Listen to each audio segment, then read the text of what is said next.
दोस्तों, एक कुत्ते की बात सुनकर यमराज भी सन्न रह गए, क्योंकि कुत्ते ने मनुष्य के जीवन की ऐसी कई कड़वी सच्चाई बताई जिससे कि आप भी सुनकर चौंक जाएंगे और किस प्रकार से एक साधारण मनुष्य यमराज के ऊपर भारी पड़ गया, यहाँ तक कि यमराज को सिंहासन छोड़कर पहरेदारी का काम करना पड़ गया। श्रोतागण, इसी के साथ इस प्राचीन कथा में हम आपको यह भी बताएंगे कि किस प्रकार से एक कुत्ता यमलोक पहुंचकर यमराज से शर्त लगाता है और यमराज उस शर्त को हार जाते हैं, जिसके कारण यमलोक के नियम में बहुत सारे फेर बदल करने पड़ते हैं। और इसी के साथ साथ हम यह भी जानेंगे कि भगवान भोलेनाथ ने यमराज को मनुष्य जीवन के संबंध में कौन कौन सा महत्वपूर्ण ज्ञान दिया। चलिए दर्शक बंधु, आपका समय बर्बाद न करके इस कथा की शुरुआत करते हैं। दोस्तों, अभी तक आपने चैनल को सब्सक्राइब और लाइक नहीं किया है तो आपसे निवेदन है कि जरूर से कर ले, क्योंकि ऐसी ही ज्ञानवर्धक कहानी लेकर आपके बीच प्रस्तुत होता रहूंगा।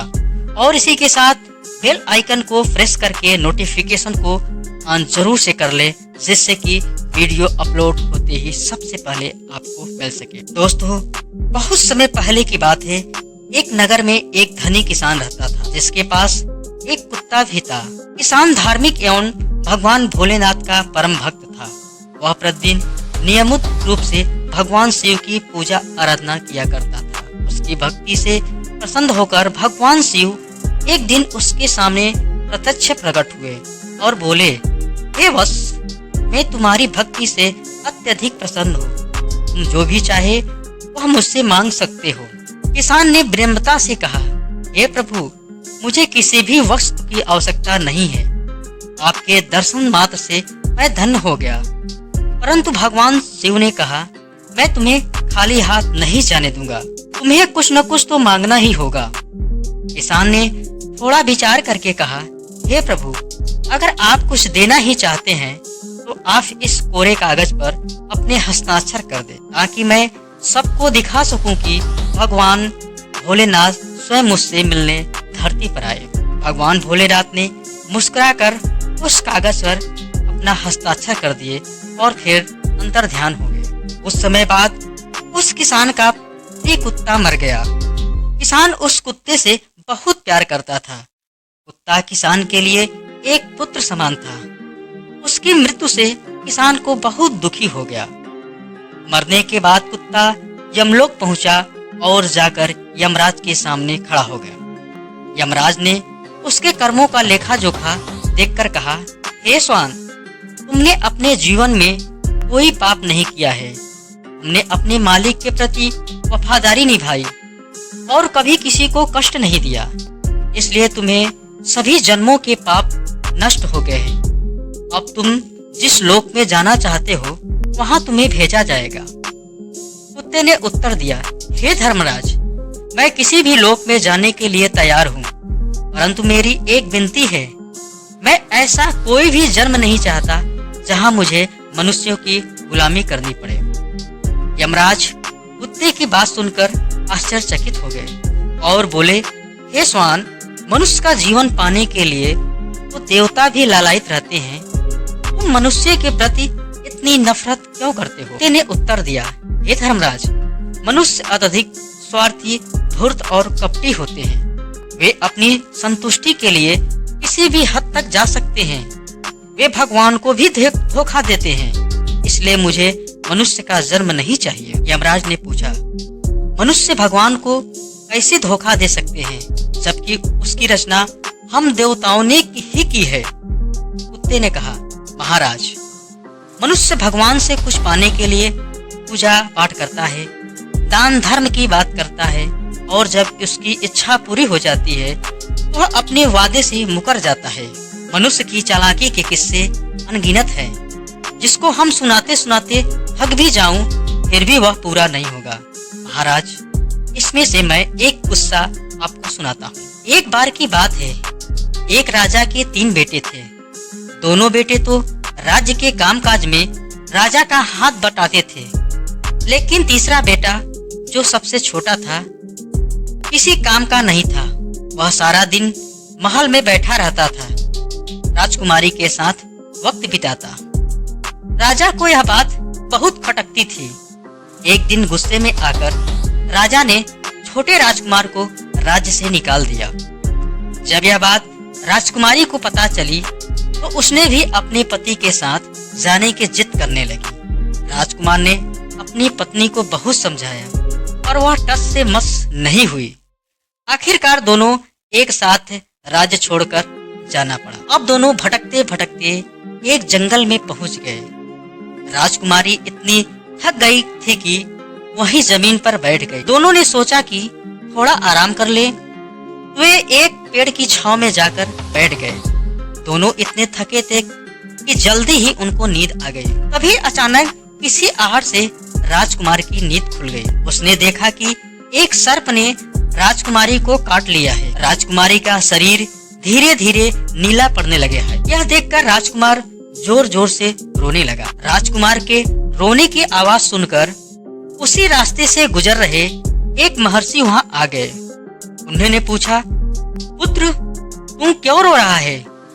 राजकुमार ने रोते हुए अपनी सारी बात बता दी कि किस प्रकार से सर्प ने राजकुमारी को काट लिया।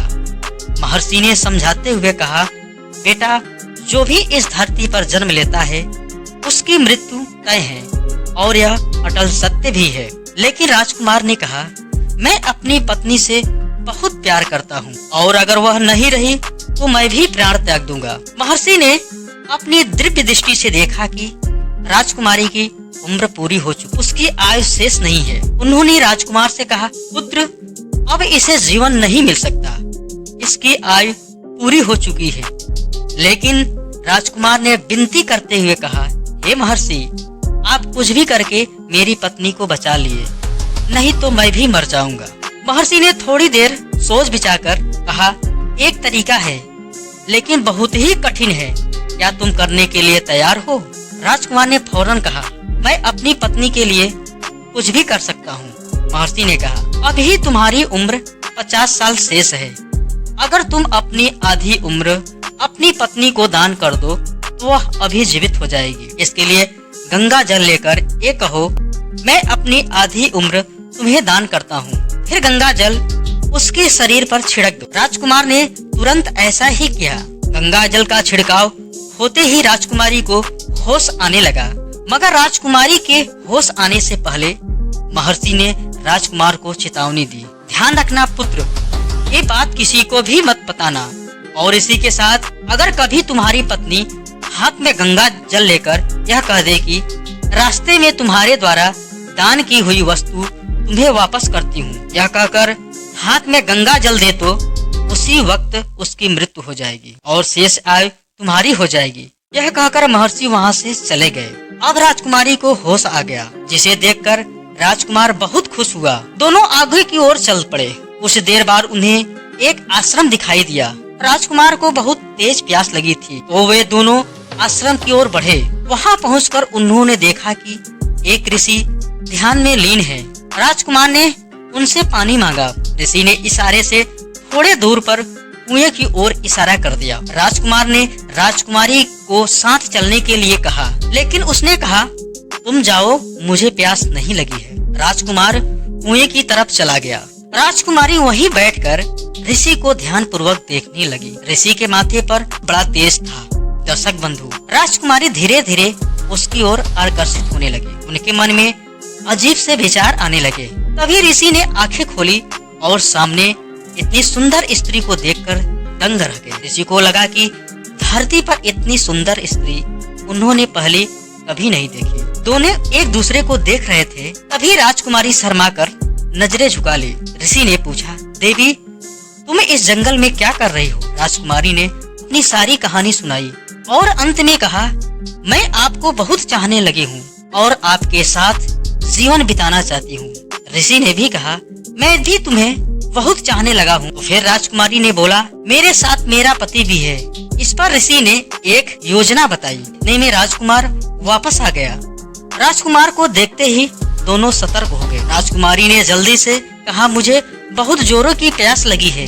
राजकुमार ने कहा, मैंने तो पहले ही कहा था, लेकिन तुम मानी नहीं। अब दोनों साथ कुएं की तरफ चल दिए। लेकिन राजकुमारी के मन में भूचाल सा चल रहा था। उसे ऋषि के बताए हुए योजना के अनुसार राजकुमार को रास्ते से हटाना था। कुएं के पास पहुंचते ही जैसे ही राजकुमार ने पानी खींचने के लिए बाल्टी कुएं में डाली, राजकुमारी ने अचानक पीछे से राजकुमार को धक्का दिया। राजकुमार कुएं में गिर गया। यह कहकर कुत्ता फिर कहता है, महाराज, आपने देखा कि एक बड़ा ऋषि मुनि भी एक औरत के प्यार में पड़कर अपनी वर्षों की तपस्या भूल जाता है। उसे सही गलत का कोई फर्क नहीं रह जाता है, धर्म अधर्म का उसे ज्ञान नहीं रह जाता। इसी के साथ साथ वह बड़ी चालाकी से उसी औरत के हाथों से उसके पति की हत्या करवा देता है। फिर कुत्ता कहता है, महाराज, अब तो आपको मानना पड़ेगा कि इंसान बहुत चालाक और शातिर होता है। कुत्ते की बात सुनकर यमराज बोले, हे स्वान,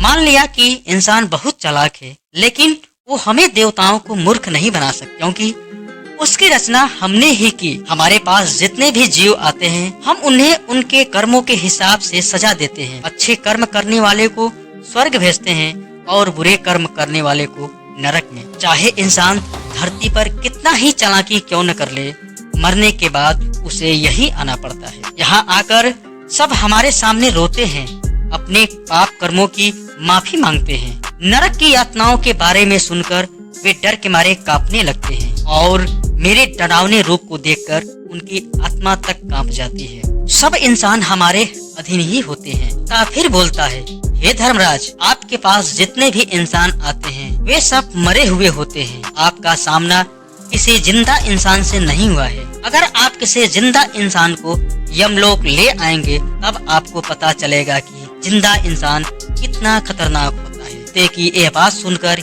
यमराज को बहुत गुस्सा आ गया। उन्होंने अपने दूत को आदेश दिया, जाओ और इस कुत्ते के मालिक को जीवित ही यमलोक ले आओ।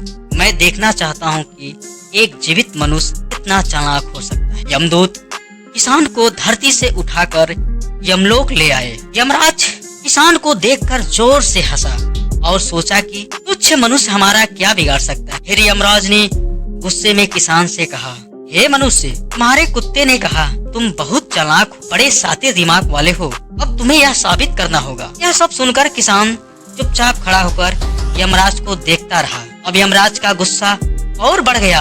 इससे पहले कुछ अनहोनी हो जाए, किसान चुपचाप अपने पास से एक कागज निकालता है जिस पर भगवान भोलेनाथ के हस्ताक्षर थे और वह कागज यमराज को सौंप देता है। यमराज जैसे ही उस कागज को पढ़ते हैं वे चौंक जाते हैं। भगवान शिव के हस्ताक्षर देखकर यमराज तुरंत सिंहासन छोड़ देते हैं और किसान को वहां बैठा देते। अब किसान यमलोक का राजा बन जाता है। उसने यमलोक के सभी नियम कानून बदल दिए और यमराज को पहरेदारी करने के लिए आदेश देता है। फिर किसान एक दिन सोचता है कि मरने के बाद उसे भी यमलोक आना पड़ेगा। यह सब सोचकर वह चिंतित हो जाता है कि यमराज उससे जरूर बदला लेगा। काफी सोच विचार कर उसने सभी यमदूतों को आदेश देता है कि जितने भी नरक में जीव हैं सभी को स्वर्ग लोक में भेज दिया जाए और नरक का द्वार सदा के लिए बंद कर दिया जाए। आज के बाद सभी जीवों को स्वर्ग में भेजा जाए। यह नया आदेश सुनकर यमलोक के साथ साथ स्वर्गलोक के देवतागण भी घबरा जाते, लेकिन वह कुछ भी नहीं कर सकते क्योंकि यमलोक के राजा का आदेश था। धीरे धीरे स्वर्गलोक में जीवों की भीड़ बढ़ने लगी। स्वर्गलोक का संतुलन पूरी तरीके से बिगड़ गया। वहाँ के देवतागण भी जीवों की भीड़ को देखकर परेशान होने लगे कि किस प्रकार से उनकी देखभाल की जाए। अब सभी देवतागण मिलकर इस समस्या का हल निकालने के लिए हिमालय पर्वत पर भगवान भोलेनाथ के पास पहुँचते हैं और सारी बात बताते हैं।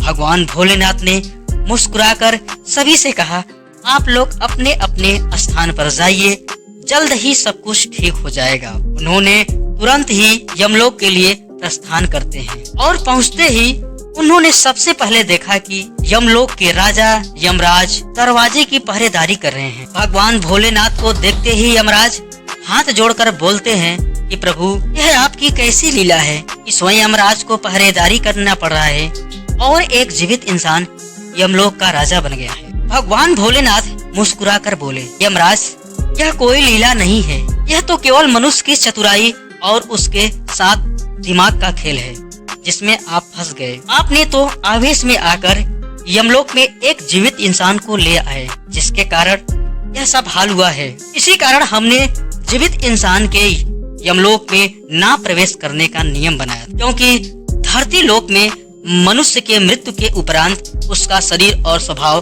दोनों जलकर नष्ट हो जाते हैं। केवल उसकी आत्मा ही यमलोक में प्रवेश कर पाती है। यमराज ने तुरंत हाथ जोड़कर भगवान भोलेनाथ से अपनी गलती की क्षमा मांगी। भगवान भोलेनाथ ने आशीर्वाद देते हुए यमलोक के अंदर चले जाते हैं। भगवान भोलेनाथ को किसान ने जैसे ही देखा, वह तुरंत सिंहासन से उठकर उनके चरणों में गिर पड़ा और उनसे क्षमा मांगने लगा। किसान बोला, प्रभु हमने कुछ भी नहीं किया, आपके दिए हुए आशीर्वाद का दुरुपयोग भी नहीं किया। हम तो केवल अपने कुत्ते और अपने आप को नरक में जाने से बचाने के लिए और साथ में हमें अपने बुद्धि बल को भी साबित करना था, तो आपके हस्ताक्षर किए हुए कागज में कुछ शब्द जोड़ दिए। हे प्रभु दीनानाथ, हमें क्षमा करे।